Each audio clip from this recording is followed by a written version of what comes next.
Hi everyone, thank you for joining me today for the 15th episode of Friday Book Bites.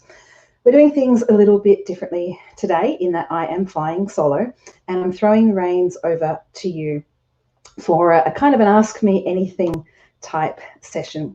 Now, a couple of people did put in some questions via Instagram and Facebook last night because they weren't sure if they were going to be able to make the live stream today.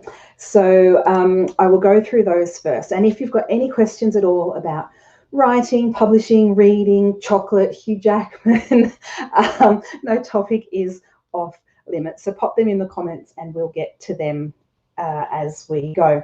Now, we will have a giveaway today as well. And I'm just bringing that up now on my computer. And basically, it is your choice of any of my 3 published books. So you can choose between the Banksia Bay Beach Shack, the Cottage at Rosella Cove, or the Kookaburra Creek Cafe. And I'm just putting that up there now for you. So anyone who asks a question or leaves a comment either today during the live stream or if you're watching this back later, let's say until midday on Saturday, Sydney time, and you'll go into the running to win a copy. So some of the questions that came in last night were pretty good, actually. Some of them are going to be a little difficult to answer, but I will do my best. So I'm just going to pop them up here because some of them are quite long and we might get a little bit lost if I try to do it without some prompting. So the first set of questions that I'm going to put up are from Cassie. Now, I believe Cassie's at the physio today. I hope that's going well, Cassie, and I hope you watch this back later to see my answers. Before I answer, Tara, who did send in the question last night, is here. So we'll come to that in a moment, Tara. Thanks for joining me. So Cassie has asked, do I think I've changed as a writer from when I began and how? And the short answer to that is absolutely yes, I have changed, probably quite a bit, I think. The fact that I'm on deadline and that I'm answerable now to a publisher means that I have to approach it very, very differently in a more disciplined way, and I am the least disciplined person on the planet, so that's a little bit tricky. But yeah, and I used to write by pen and paper all the time before I ever touched a computer, and I don't have the luxury of time to do that now. The other thing that I think has probably changed for me the most as a writer since I've been published is being very aware of my storytelling when I do it. You know, before I would just faff around and the story would come out and I'd go off on tangents and come back again sometimes not. Now I have to be a lot more focused because I'm on those deadlines. And so, yeah, my process has changed and I think I'm much more aware of what I'm putting into my stories when I'm doing it. The second piece of advice that, second question that Cassie has asked is, what's the best piece of writing advice you've ever been given? And there's an awful lot of writing advice out there, and not all of it's applicable to every writer because we all approach our writing so very differently. There's some stock standards, write, and that's usually the advice I give to people. You know, you can't be a published writer if you don't actually sit down and do the work and write. The piece of writing advice that changed how I viewed my own writing, though, was from, it's up there. I can't see the name of the person that did it. And basically it says, the bigger the issue, the smaller you write. And that changed how I viewed my writing. And basically what he's saying is that, you know, if you're going to write about the horrors of war, you can't cover the horrors of war in your story, but you can write about a child's burnt socks lying in the street. And that was something that really changed how I viewed my writing itself. And the third question from Cassie is, what's the hardest part of the writing process for you? This is a bit of a trick question for me. It's a bit like the what's your favourite part of the writing for you? And for both of those answers, as contradictory as it is, for me it's the part that I'm in at the time is the best and also the hardest. So at the moment I am editing next year's novel, The Wattle Island Book Club, and I'm having to tear apart my main character's story, and I'm finding that quite difficult and a little heartbreaking actually in some places. So for me, that is the hardest part, whatever the part is that I am in at the moment until that book is printed. That's the hardest part. And whatever part I'm in, I wish I was in the other part. I wish I was creating rather than editing. Or when I'm creating, I wish I was editing, because that seems easier because the story is already there. So I'm a little bit fickle, I guess, when it comes to that question. Sorry, Cassie, that's probably not very helpful for you. Anyway, we'll move on. And the next lot of questions we have is from Annie. I don't know if Annie is watching today. She was going to try to make it, but I'm not sure if she got here or not. Annie is a writer, and she also hosts Writing Pictionary on a Thursday night on Facebook. So look her up. Her name's coming up on screen in a moment. And she's had some pretty cool people on there where she talks to them about their books, and then they have to do a Pictionary style drawing of their favourite movie. So that's a lot of fun. So Annie's first question is, what's one book that you wish you'd written? And this is a really tricky one to answer, because if I'd written the book that I'm going to talk about, then it wouldn't be the book that it was, and therefore it wouldn't be anywhere near as good. So it's a bit of a tricky one to answer. But the book I'm going to refer to is called, bring it across the screen, The Red Tent by Anita Diamond. This copy is from 20 years ago. If you get a copy now, it's got a very different cover on for modern times. And it's a stunning, stunning historical novel. And I wish I could write like that. I'm glad I didn't write that, because it wouldn't be anywhere near as good, but that would be the one novel, or the style of novel, that I wish I could write. Annie's second question today is, how many drafts do I do? Again, that's another difficult question because it varies. When I was writing the Kookaburra Creek Cafe, that went through many, many, many, many, many drafts, and not always a complete rewrite each time. Sometimes it was just tweaking. It goes through as many as I can manage in the time frame that I'm given, and as many as it needs after that. So the Wattle Island Book Club, which is next year's book, has been through probably 3 proper tear it apart, put it back together rewrites, and then I will get some more edit notes from my editor in another month or so, and it'll go through another edit then. So yeah, it depends on the novel. It depends how easily it came. The Banksia Bay Beach Shack didn't go through very many drafts. When I wrote it, the first draft was fairly well formed. The Wattle Island Book Club was not fairly well formed when I wrote it. So it really does depend on each one. And the third question from Annie is, when forming a new idea, what comes first, character or story? For me, it tends to be a scene rather than either character or story.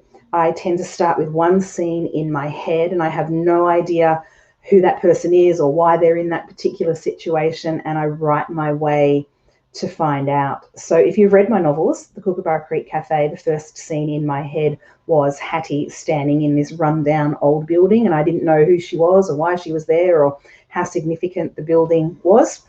For The Cottage at Rosella Cove, the first scene I had in my head was of 2 people sitting on a bench outside a whitewashed building. And again, I didn't know who they were or what their relationship was. And the most recent novel, The Banksia Bay Beach Shack, the first scene in my head for that one was where Laura was sitting under the jetty as the storm rolled in to Banksia Bay. And I didn't know who she was, why she was there, or anything like that. So that tends to be where my ideas first come from, and then I work out the character and the story from there.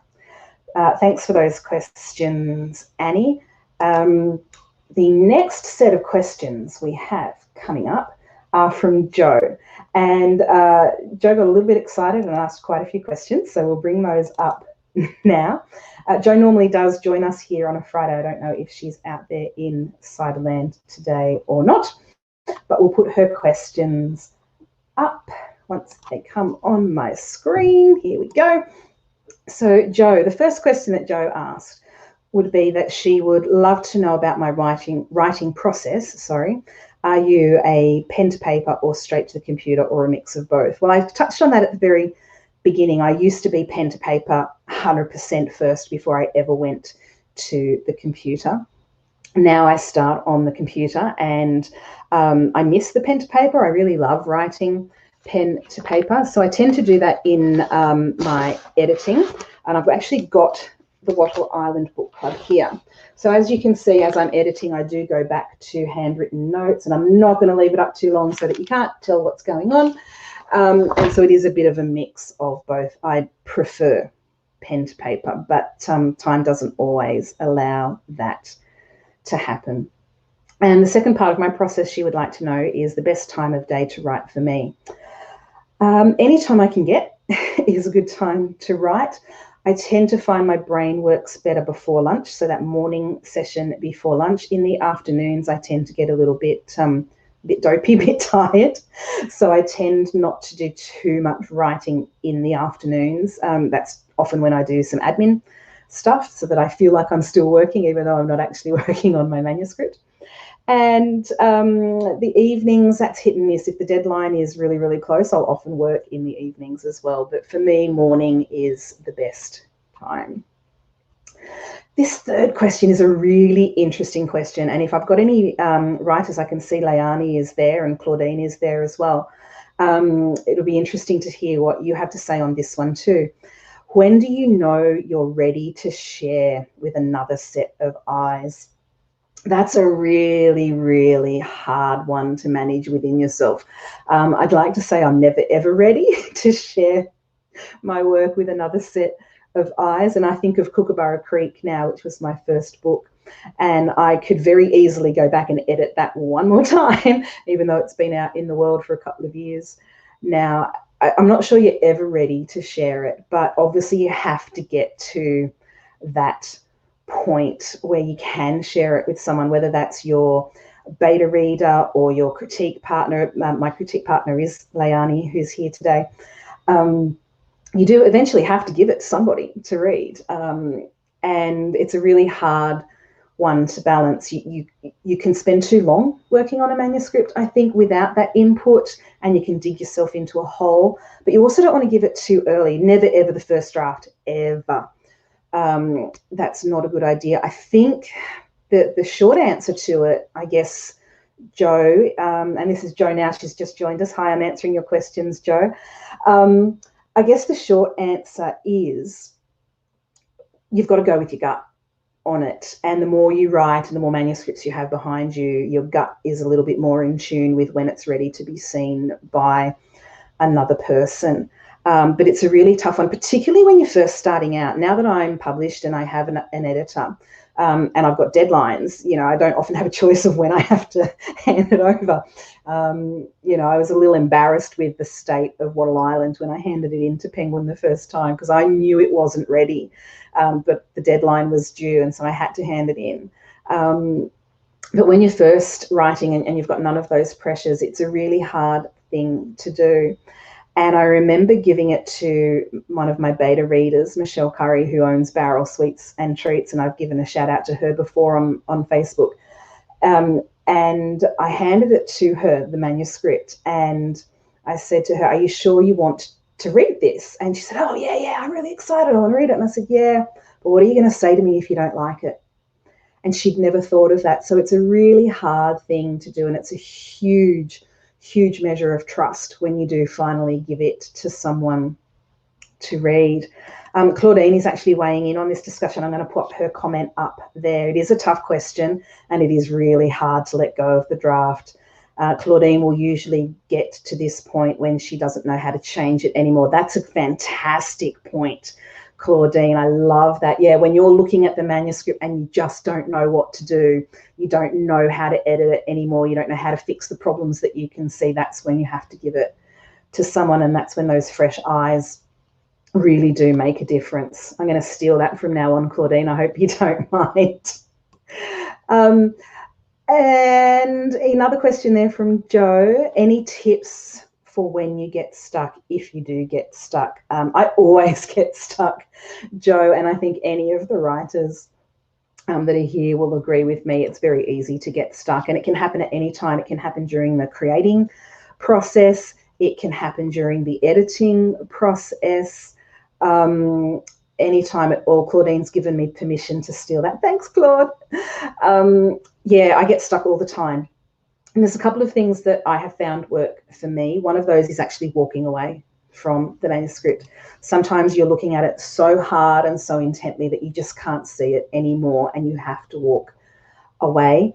And doing something really mundane and boring tends to turn off the brain and releases that creativity. So I often find when I'm stuck on something, it'll be driving on the school pickup and I'll go, that's how to fix it. Or doing the ironing is often a good one as well. And I've heard a lot of writers say when they're out walking, they tend to find that that bit that's stuck becomes loose.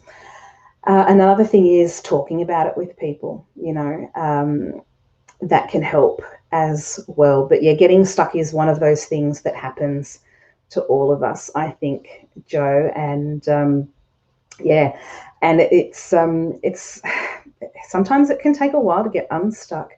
The problem I have is that I know I'm stuck, so I do the walk away thing and then I stay away, and that's not good. At some point you have to come back to it, especially when you're on a deadline.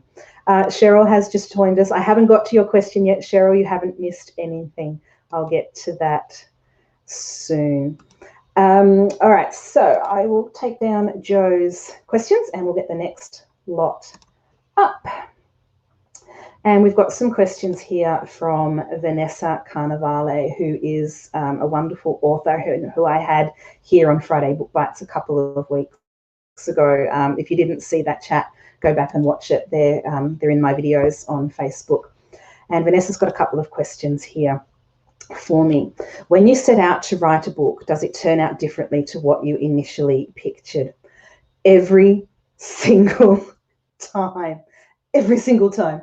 I've used the word pantser and plotter here on Friday Book Bites before. And for those of you who don't know, a pantser is somebody who flies by the seat of their pants. And I am 100% a pantser. So more often than not, what I think is going to happen in my story doesn't end up happening. And the Wattle Island Book Club is one very, very good example of that. It wasn't written when I pitched it to Penguin, so they were going off the pitch and I had to give them an outline of the story, and because I hadn't written it yet, wasn't really sure. I had a vague idea of what I wanted to happen, so I sent that pitch in and they signed it up and it's all good. And then when I handed in the first draft, one of the first comments from my publisher was, "It's not quite what you pitched us." And that's fine. That's the way I work, and they know that. And I put that caveat in when I first pitched it to them. Look, this is what's in my head, but probably won't turn out this way. And that's okay. And I think as a pantser, you have to accept that. And for me, it's just the way I operate. And I love that my stories surprise me and that they take me in a direction that I never knew they were going to go. And I did say in my post yesterday that you could ask me about chocolate. What's your favorite chocolate? My absolute favorite, the classic of all time, the one that gets my heartstrings, is a Mars bar. So there you go. There's a follow-up question here from Tara, and Tara has joined us, which is fantastic. I'll bring your questions up next, Tara, because one of them does flow on nicely there from Vanessa's questions. And I can see a few questions coming up in the comments here. I will get to those, I absolutely promise you. There's just a couple more here that came through last night. So Tara's questions, the first one, what is your writing process? Do you write in short spurts or long stints or set daily goals? The answer is yes to all of the above. Sometimes I write in short spurts. Sometimes I sit down for a couple of hours at a time. And sometimes I set daily goals. It might be to sit down for 2 hours, or it might be to get 1,000 words done. It very much changes for me. And I think that's part of my pantsing process because I don't have an outline and I don't have a very definite direction. I tend to go with the flow a little bit. And I've said before that, I wish I was more disciplined than I am. And my favorite chocolate at the moment, and that's a very good question because it's not the same thing as my all-time favorite chocolate, which is Mars bars. I'm a little bit obsessed at the moment with the Cadbury Marvelous Creations birthday cake version. And they only have it at Coles, and I keep going there and buying it, and it's really, really embarrassing. So, yeah, I've been eating far too much of that during lockdown. That's not a good thing. Annie has joined us. Hi, Annie. Thank you for joining us. I have answered your questions at the top of the session. So I'm sorry that if you've missed those, but you can always go back and have a look. Right, I've got 3 more questions to answer here from last night, and then I will get into the ones that you've popped in the comments just now. And we are going with Leanne's questions next. I'll bring those up for you. One question from Leanne. And this is a really hard question to answer, Leanne. What special place would you like to go to for your first author visit and book signing after COVID? COVID has been such a tough time for everybody involved, whether you've been sick or whether you've had your job affected. I had all of my events cancelled this year because the Banksia Bay Beach Shack came out the week before lockdown started, and it's been tough. And I don't know, I guess I want to go everywhere once we're allowed to. I had a tour planned for the north coast of New South Wales. I was in the middle of planning a tour down through Victoria and into South Australia, where I was going to do some events with Leanne Kelsall, and that was heartbreaking to not get to plan those. So I would love to do all of that, or all that we had planned for this year. But if I had to pick one place only to go to, I guess it would be to head home to Coffs Harbour. I have a wonderful group of women up there, connected with my mum through the Bowls Club, who are so supportive of me and get very excited every time I put a new book out. So I think if I could only pick one place, I would head there first, I think, Leanne. And I'm trying to actually head up there for Christmas. I'm hoping that we're allowed to travel at Christmas time, and I'll head home. So, yeah. But next year, hopefully, if we can beat this COVID thing, we might be able to get some proper tours happening.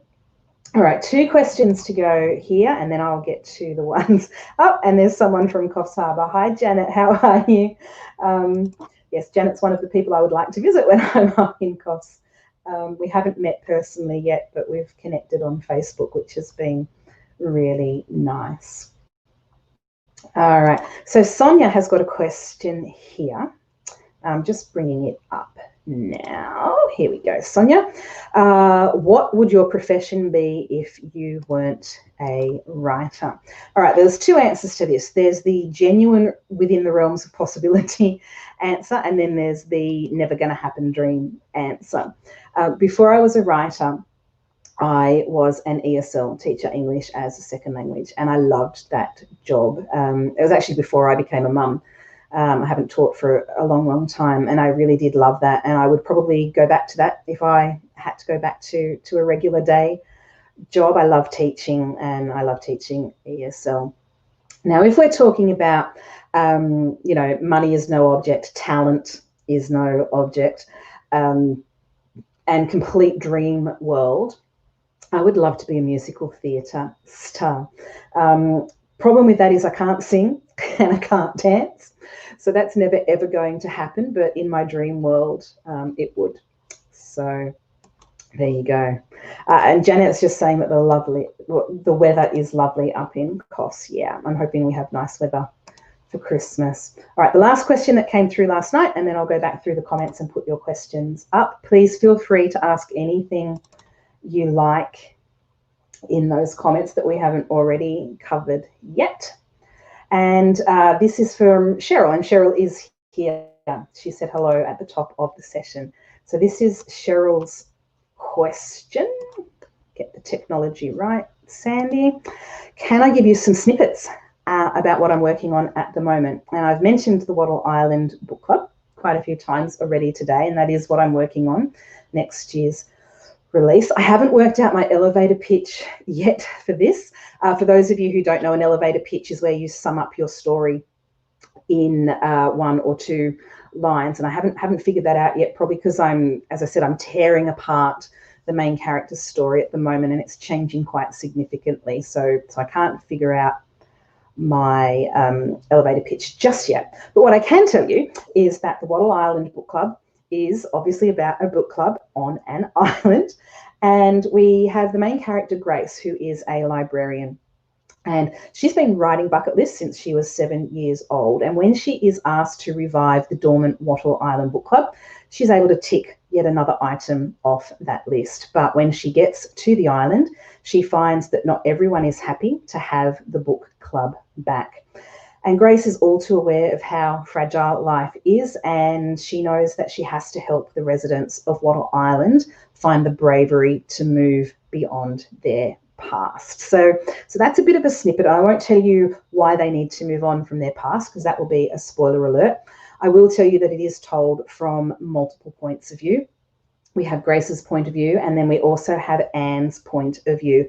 And Anne is the matriarch of the island, and she's the one that's originally started the Wattle Island Book Club. So we see Grace's story, we see Anne's story, both in the present and in the past. And I think that's all I'm going to tell you about that right now, except that I'm happy with what we're doing in terms of tearing things apart and putting it back together. It's coming together quite nicely, and I'm excited to finally draw these last chapters together. And I think it's going to be a good book. I hope it's going to be a good book. Tara has said it sounds great. Thank you, Tara. I hope so. Rosemary has commented on my musical theatre character in my next book. There you go, live vicariously through my characters. There is a little bit of musical theatre in the Kookaburra Creek Cafe, so maybe that's where it came from. Maybe.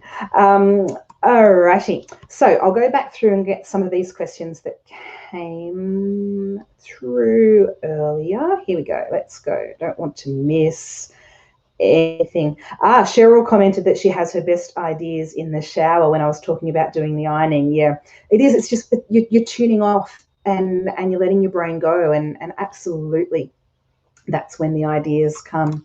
Now, Lynette has asked a question. She loves the covers of my books. You can see the 3 of them here behind me. And do I have any input into the design? The short answer to that is no. When you're with a publishing house like Penguin, they have professionals who, it's their job to design it, and they know the market and they know what speaks to people. And the only input I've had when Kookaburra Creek came out, which was the very first one, was adding the dandelion to the vase. And if you've read Kookaburra Creek, you'll know why I wanted a dandelion added to the vase. And I love my covers so much. When they first were designing them, they said they were going to go with an illustration, and I was a little bit worried that it was going to be one of those cartoon type characters, which doesn't fit my style of writing at all. But when they showed me the draft of Kookaburra, I was so thrilled, and they've stuck with that theme, and I love them. And I wish I could show you, just over there on my corkboard is the cover for the Wattle Island Book Club, but I'm not allowed to share it with you yet. Yeah, it's beautiful as well. And I'm hoping maybe one day on Friday Book Bites to get the cover designer that has designed all of my covers. Her name's Laura. I'd love to have her on to talk about that process of how she goes from the brief that she is given by the publisher to the actual cover, because I would be fascinated by that. But hopefully in a couple of weeks I'll be able to share with you the Wattle Island Book Club cover as well. Vanessa has asked a question, my thoughts on writing groups. I think it's a very individual thing, Vanessa. I think if you find a good writing group, then it could be really helpful to your writing. I did not have a writing group before I was published. I have since found a wonderful tribe of writers. Claudine is here today. Cassie, as I said, is at the physio. Michelle Parsons we do get together and have some writing sessions. We do a bit of talking in those writing sessions too. And I know plenty of other authors have fantastic writing groups. I know Petronella McGovern has a great writing group, and there's a couple of those ladies now that have been published. So it's very much an individual thing. I kind of think of them a little bit like mothers groups. If they're working well and they're a good fit for you personally, then they're an amazing support group. If they're not a good fit for you, then it can actually be detrimental. You know, my mother's group was, not a fun place to be, and I pulled out of that pretty quickly. So I think, if you find the right group of writers, then that's fantastic. And I think for me, when I found my tribe, the greatest thing was not so much that I share my writing with them as I'm going, but just having people who understand what you're going through, who understand the process, who understand the trials and the tribulations that come with chasing a writing career. Because as much as my husband is a wonderful man, he doesn't get it. He doesn't understand what it's all about. And so having that tribe who understand, I think that is a really invaluable source. So it doesn't have to necessarily be a writing group, but having somebody in your life that understands what it is to be a writer, I think, is invaluable. All right, let's see what other questions we've got here. Another question from Rosemary. When you write, do you listen to music? And if so, what do you like? So when I'm sitting here at my desk working away, I don't tend to listen to music. Sometimes when I'm editing, I listen to music, but not that often. If I'm trying to drown out the noise of the husband and the child, then I will. So when we were in lockdown at the beginning of the year, and she was at home for school and he's at home for work, and I did a few times then pop some music on with some headphones just to kind of to shut out what was going on out there. So I don't tend to listen while I'm writing, but I do tend to have a playlist for each book. And that's what I listen to in the car quite often when I'm stuck, which goes back to one of the earlier questions, what happens when you're stuck. And I play those songs that for me fit the book, and hope that kind of releases things. I did do an article with Smooth FM earlier this year for the playlist for the Banksia Bay Beach Shack. I think it's on my website if you want to check that out. And I will, once I finish this draft of the Wattle Island Book Club, I'll let you know what songs I've been listening to there. There's quite often Adele involved, and Ed Sheeran and Pink and people like that. All right, I'm just scrolling through. Oh, here we go. Yvonne's got a follow-up question to next year's cover. Can we guess what colour the next book is? She's going with green. I actually was thinking one of my readers, Trish, has suggested I have a competition on Facebook to guess what colour the next book is, and I think we might do that because that might be a bit of fun. If I can tie that in with getting Laura on to Friday Book Bites to talk about the covers, that would be a real coup. But yeah, let's have a competition, Yvonne, and I'm not going to give away whether it's green or not green. So, dear. Oh, Tracy's weighing in now, and she's thinking maybe yellow. There you go. So we've got green and we've got yellow for starters, and Helen's weighing in as well, thinking that it might be yellow. All right, I'm just checking that I haven't missed any. Oh, hang on, I have missed a question. There we go. Darlene is saying that she loves multiple points of view. Yeah, I can't seem to not write in a single point of view. When I was doing courses before I was published, it's one of the big no-nos as a beginner writer. Don't write in multiple points of view and don't write in multiple timelines. And I, of course, did both right from the very beginning. But I think that's just finding your own voice as a writer. For me, that's my natural home, to write with multiple points of view and multiple timelines as well. Cheryl has a question. When do we anticipate it will be with us? This is the Wattle Island Book Club. It will be early next year. Our original release date was for March. COVID has had a huge impact on the schedule for all of the publishing houses. next year. So there were a lot of authors that were due to debut this year, right when COVID hit hardest, and they had to get bumped into next year's schedule. So it's a little bit up in the air at this point in time.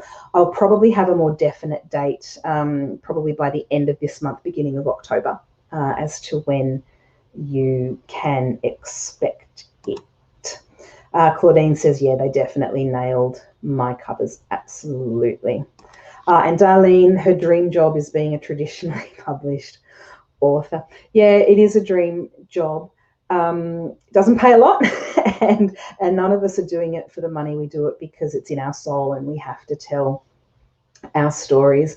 I wouldn't have it any other way. I love writing, even though when I'm in the thick of edits like right now, I don't love it so much.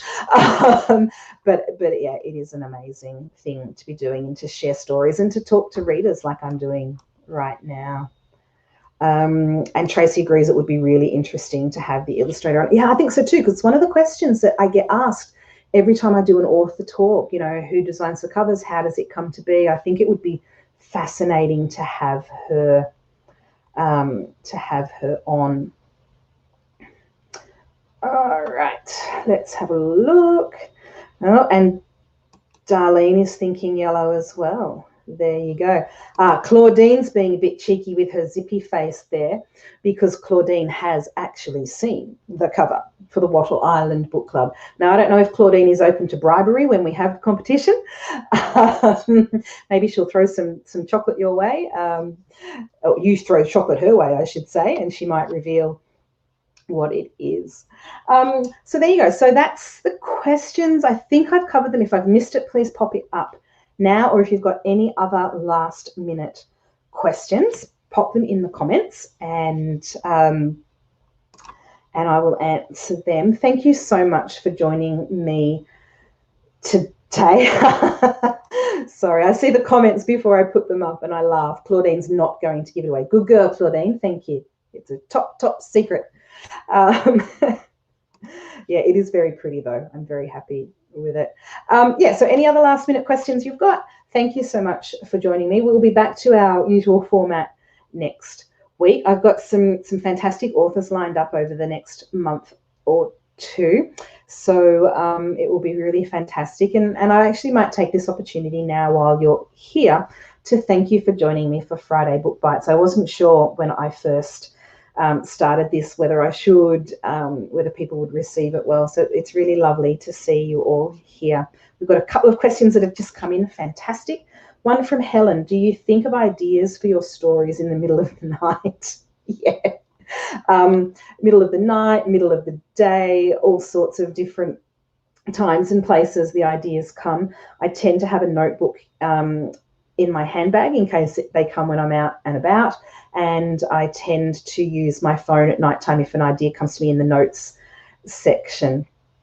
And yeah, they can come usually at the most inconvenient time, quite often when I'm driving and you can't stop and write them down.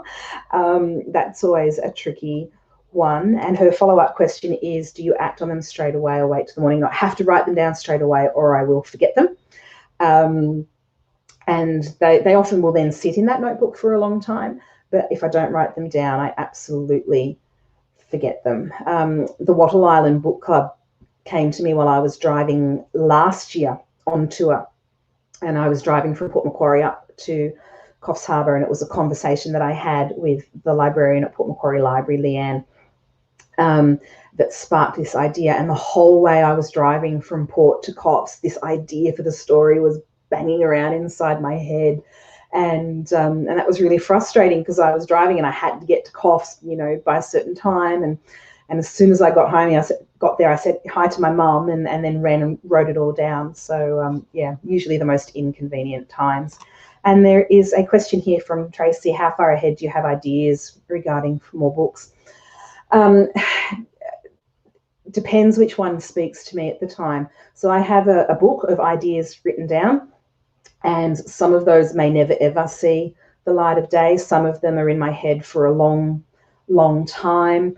The Banksia Bay Beach Shack had been in my head for quite some time before I wrote it. The Wattle Island Book Club was a much shorter time between idea and writing it. So it really does vary. And once, you know, because there's more than one idea going on at a time in your head, and it's the one that's speaking to you the loudest that you then follow through. So I've had some ideas in that idea book that have been there for 15 years that may or may not make it into a novel one day. And then I had an idea a couple of weeks ago. I was watching something on Antiques Roadshow and an idea sparked, and I actually think that might be the next one. So it's going to jump ahead of the queue. So yeah, so it's a bit of a tricky one. Oh, this is an interesting question from Darlene, and I don't know if I know the answer.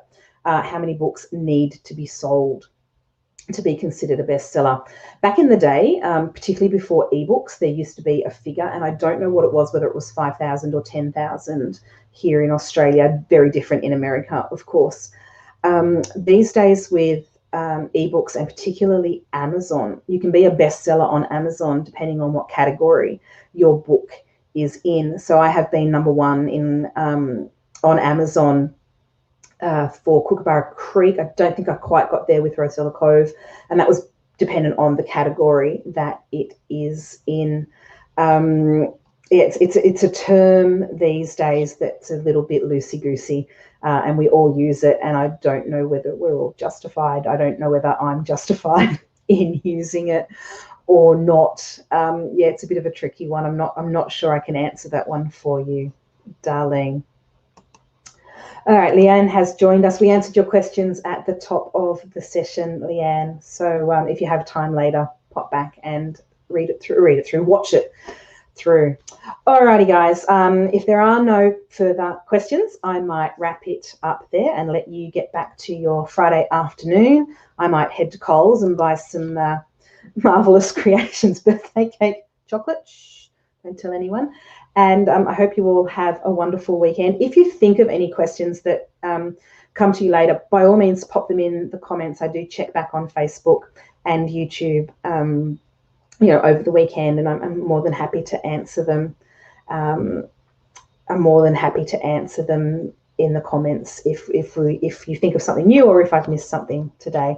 So thank you all for joining me, and hopefully I will see you all next week. Have a wonderful weekend. Enjoy the spring weather, if it is spring where you are, and we'll see each other next week.